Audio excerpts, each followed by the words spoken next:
All right, so what will the Senate do today? We've been told to expect votes sometime between 2 and 5 p.m. Eastern today. So what happens next? Let's ask South Dakota Senator John Thune. He's the chairman of the Senate Republican Policy Committee. Senator, hello. Hello, Allison. How are you? I'm well. Let me get you to respond to what the president just said. Perhaps you just heard him. He said, I am open and eager to negotiations on the budget, but we need to sit down in good faith without threatening women and children and veterans. Your response?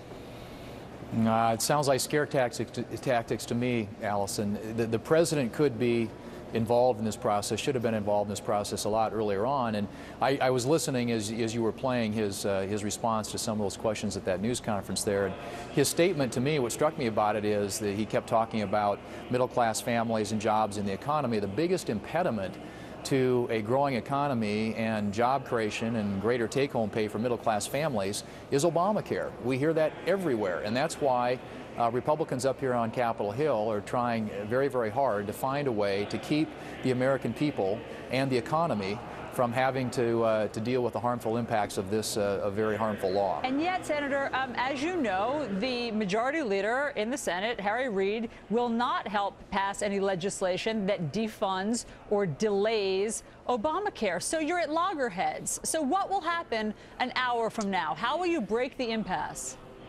It would be great if we could find 5 Democrats who would break with their party and vote with us to delay this for a year, because they have already delayed it for big businesses, and every American ought to, as we said before, have a delay from this and the impact that it's going to have on them and in their pocketbooks. But what's more likely to happen is that he's going to strip the language out that the House put in dealing with Obamacare and send the CR back to the House, and the question becomes, what does the House do with that? And I think at this point we'll wait and see. I mean, they obviously could put some other provisions in there, send it back over.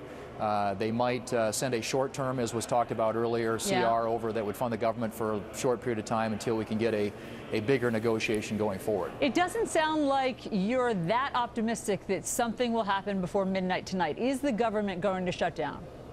Well, we're doing everything we can to prevent it. That's why we're here. That's why the House acted several days ago now, and we've been waiting for the Senate to come back. And to me, it looks like the Democrats here in the Senate and the President actually are sort of anxious to have a shutdown, because they clearly have no interest in moving quickly to deal with this. But I hope that can be prevented, and we'll see. It's going to depend entirely on what happens between now and midnight tonight. And I think this idea, perhaps, of if it's necessary, having a short-term CR that would bridge and build us a little bit of time to get to a longer-term agreement may be a possibility. But I think that, you know, the reality is we're hours away now, and we're going to have to, one way or the other, deal with it.